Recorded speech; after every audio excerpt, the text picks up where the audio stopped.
Before we dive into today's story, if this is your first time watching one of our videos, we'd love for you to hit that subscribe button. Your support means the world to us and helps us bring you even more powerful stories. Stick with us till the very end. And if this story moves you, share your thoughts in the comments and send it to a friend who needs to hear it. Now, let's begin. Sienna Vale barely glanced up from her glowing dual monitors when the voice carried down the hallway. "Sienna, we need your room." The tone was cool, clipped, and left no room for negotiation. Sienna's hands froze over the keyboard, her predictive trading model mid-run, a string of green and blue code scrolling by. She blinked slowly, then turned in her chair. Her stepmother, Tessa, leaned against the doorframe, holding a gleaming clipboard like a judge about to deliver a verdict. "Jade is moving back in," Tessa said, her red lips curling into what might have been a smile. "Fresh from her Grand Crest MBA program. She needs a proper space to run her consulting firm." Her eyes swept over the taped-up charts on the walls, the scribbled neural network diagrams, the printed blockchain flows. "Your room has the best Wi-Fi. It makes sense." Sienna's jaw tightened. "And me?" she asked flatly. "You'll be fine in the garage," Tessa replied, flipping a page on her clipboard. "We cleared it out this morning." Sienna stared at her, her voice cool. "The garage has no insulation." "Then maybe it will light a fire under you," came a deeper voice. Marcus Vale, her father, appeared behind Tessa, arms folded, his face carved from stone. "It's time you stopped playing genius coder and started thinking about a real future." Sienna turned slowly, her chair creaking, and met her father's unblinking gaze. "Like Jade?" she asked, her voice laced with ice. "Like your perfect golden daughter who hasn't landed a single client, but somehow gets celebrated every time she posts a filtered photo in a pantsuit." Marcus' jaw twitched, but he didn't look away. "Your little crypto games aren't a job," Tessa cut in sharply, the sound of her heels clicking as she stepped into the room. "You sit in here all day, tapping at your laptop, wasting electricity, while Jade brings us pride." Marcus nodded, his decision final. "Jade is building something tangible. You're gambling with fake coins." Sienna let her gaze drift back to the wall of diagrams and color-coded timelines, the work of nearly 3 years. This wasn't a game. It was her life's work. "Fine," she said finally, turning back to her monitors. Her voice was calm but steel-edged. "I'll go." Not because she was beaten, but because she was done. 3 years of polite dismissals. 3 years of watching their applause go to someone else's empty victories.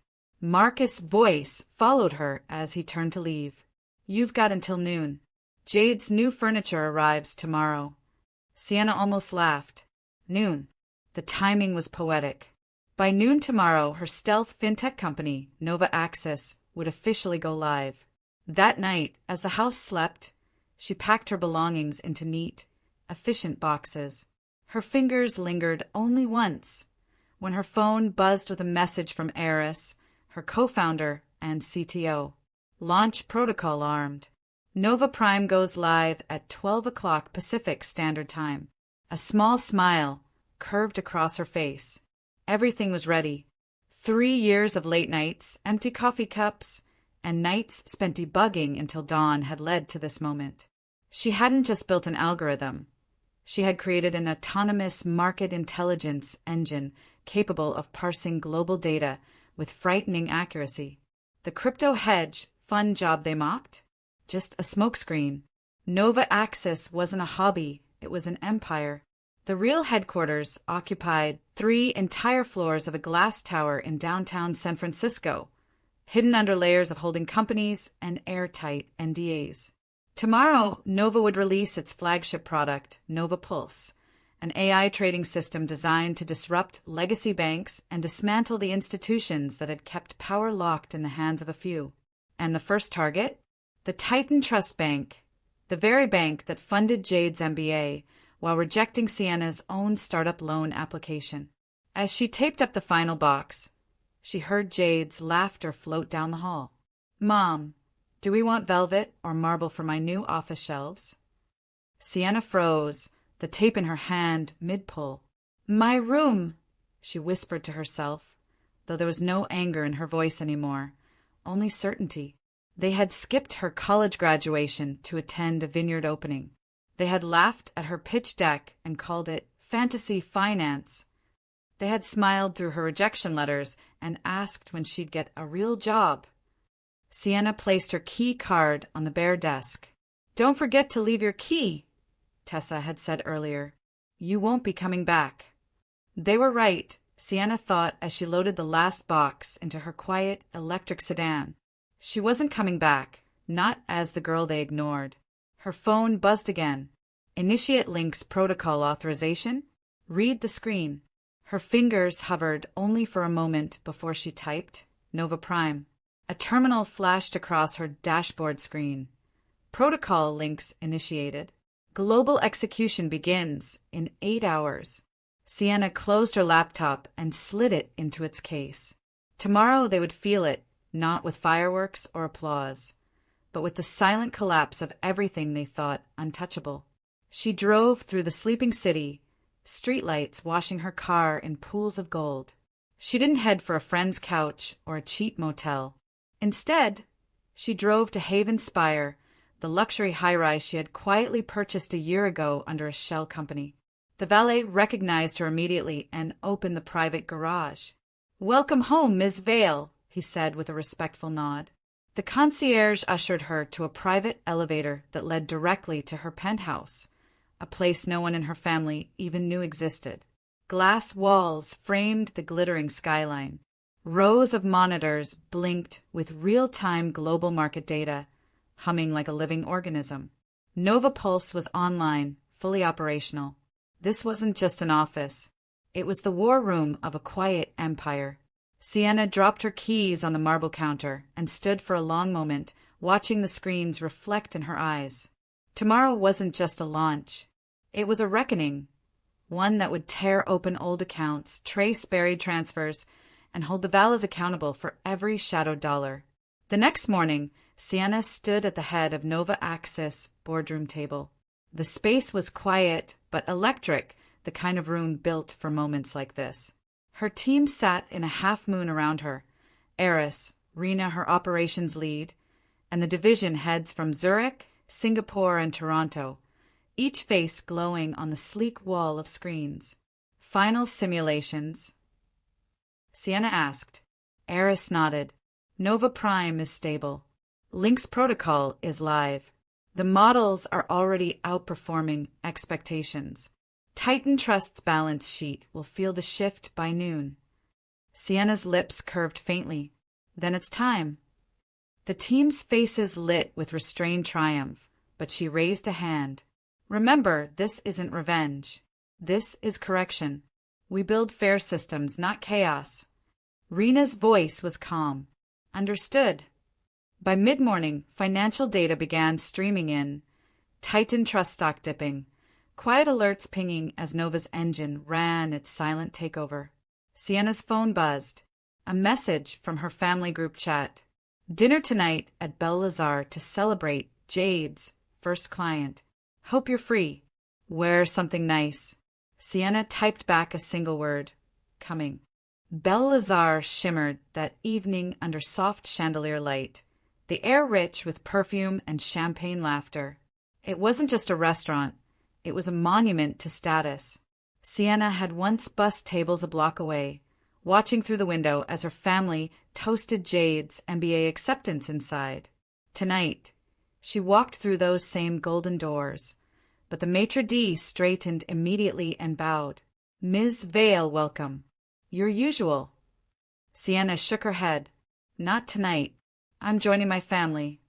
Jade's voice rang out before Sienna even reached the table. "This place is iconic, right? My office overlooks the bridge. It's perfect for client lunches." Marcus didn't even glance up from the wine list when he spoke. "You made it," he said flatly. "We already ordered." Sienna took her seat at the end of the table, the same place she had always been placed, out of the photos, out of the center. But this time she didn't shrink. Jade smirked. So, Sienna, still coding in your garage? Or did you upgrade to a nicer shed? Marcus chuckled softly, but Sienna only tilted her head. Actually, I've been busy buying banks, she said. The table went still. Marcus frowned. What are you talking about? He asked, setting the menu down. Just then, the waiter arrived with a chilled bottle of champagne. Tessa smiled and reached for her platinum card. Let's celebrate Jade's first consulting retainer. My treat. The waiter returned moments later, his voice apologetic. I'm sorry, ma'am, but your card was declined. Run it again, Tessa said sharply. 3 times, the waiter replied. Perhaps another method of payment. Marcus scowled and handed over his card, but the result was the same. Declined. Jade laughed nervously and produced her corporate card. I've got this. Sienna leaned forward, her voice a soft blade. That won't work either. 3 sets of eyes turned toward her. What do you mean it won't work? Marcus demanded. Sienna folded her hands on the table. As of noon today, Titan Trust Bank has new ownership. All account activity flagged under suspicious routing protocols has been frozen pending compliance review. Marcus' face went pale. That bank belongs to Nova Access now, Sienna finished. You. Jade scoffed. You don't own anything. You're broke. You're just the family disappointment who built the system that now controls your credit lines, Sienna interrupted smoothly. Every shell trust, every tax shelter Dad hid under Langston Holdings is now under federal review. Nova Pulse flagged them this morning. Marcus' knuckles whitened around his napkin. Nova Pulse, that AI they keep mentioning on the financial news? That's you. Sienna nodded. I built it. The garage you exiled me to was my lab. While you were laughing about my so-called fake coins, I was building a financial engine that can unmask global corruption in minutes. Tessa's hands trembled as she reached for her water glass. Sienna, sweetheart, this is extreme. We're still family. Sienna's laugh was quiet, sharp. Family doesn't throw you into a freezing garage so someone else can redecorate. Family doesn't skip your graduation for a vineyard brunch. Family doesn't dismiss your work because it doesn't come with a glossy press release. She stood, her presence filling the table for the first time. Your accounts will stay frozen until regulators finish their audit. And Marcus. Her father looked up, his face drawn. Expect a call from the SEC before the weekend. You can't do this, Marcus growled, half rising from his chair. I already did, Sienna replied, her tone like a closing door. She turned to Jade, who sat frozen, her confidence cracked. You might want to polish that resume. Nova Pulse flagged anomalies in your client contracts. They won't be ignored. Jade's mouth opened, then closed again. Sienna reached into her bag and placed a matte black card on the table. The Nova Access insignia gleamed under the chandelier light. Tonight's bill is on me. Actually, she added with a faint smile, it always has been. Bel-Azar is one of Nova's silent assets. Every champagne toast you've had here for the last 5 years was technically on my dime. The waiter took the card with both hands, almost bowing. Of course, Ms. Vale. The table sat in stunned silence as Sienna turned and walked out, her heels clicking against marble like punctuation marks. Behind her, Tessa's quiet sobs, Marcus curses, and Jade's silence faded into the hum of the restaurant. The fallout was swift. By morning, financial networks buzzed with the news. Nova Access completes silent acquisition of Titan Trust Bank. Compliance audit uncovers years of financial irregularities. Regulators announced formal inquiries into Langston Holdings, citing unreported trusts and off-the-books loans. Marcus' resignation from the board was leaked to the press before noon. Tessa's name vanished from charity boards and social calendars. Invitations dried up overnight. Jade's firm released a carefully worded statement about leadership restructuring, and her director track quietly dissolved. Sienna didn't gloat. She didn't tweet. She didn't post. She simply watched from her penthouse office, coffee in hand, as Nova Pulse dashboards lit up with green checkmarks. SEC inquiry is 5 steps ahead, Eris reported during their debrief. Titan Trust operations are clean and stable. Sienna nodded. Good. Let the system do the talking. We stay silent. A week later, a courier delivered an envelope sealed with Marcus initials. Inside was an old photograph. Sienna, as a child, sitting in her grandfather's workshop, holding a small wooden plane they had built together. On the back, in her grandfather's handwriting, were the words, "She builds because she sees what others don't." Marcus' typed note was short. "You made your point, but this is family. Let's talk." Sienna folded the letter carefully and set it aside. "File that under delayed interest," she murmured. The next day, Nova Axis hosted its first global summit. Delegates flew in from 5 continents. Sienna stepped onto the stage of Nova Hall, the vast glass-walled conference space glowing with morning light. "We aren't just building trading software," she told the room. "We are building financial justice." Applause swelled like a wave. When the summit ended, she stood alone on the top floor, staring at her reflection. Not the girl in the garage, not the afterthought, a woman who turned exile into empire. That evening, Sienna drove to the Vale family estate, not to confront them, but to walk through it one last time. The garage still smelled faintly of oil and dust. The corner where her old desk once sat was stacked with storage bins. She placed a small brass plaque on the workbench. Nova Prime, built here 2019. "This was where I was buried," she whispered, "and where I bloomed." She turned and locked the door behind her, leaving it exactly as it was. Days later, the headlines named her publicly. Sienna Vale, founder of Nova Axis, breaks silence. But Sienna didn't need the validation. She no longer needed to prove herself to the family who had once measured her worth in square footage. From her penthouse balcony, the city lights stretched like a map of possibilities. Her phone buzzed with another update. Nova Prime had surpassed all projections and secured partnerships with 3 major global banks. She didn't smile. She simply breathed in the night air and whispered, "Good." They had tried to shrink her to a garage. She had turned that garage into a global empire. She had become the light they could no longer ignore. A month later, an unexpected message appeared on Sienna's encrypted line. It was from Jade. "Please, can we meet? Not as rivals, as sisters." Sienna stared at the words longer than she expected. For years, she had imagined this moment. Jade humbled, stripped of smugness, finally reaching out. She debated deleting the message, letting silence be the answer. But something in her, perhaps the part that still remembered sketching algorithms on napkins in the garage while Jade blasted music in the next room, made her reply. "Tomorrow, 1 hour. My terms." The next afternoon, Jade arrived at Nova Axis headquarters. No designer entourage, no perfume cloud, no performative grin. Just Jade. Sienna led her into a small, glass-walled conference room overlooking the city. There were no screens, no laptops. "You wanted to talk," Sienna said, her voice neutral.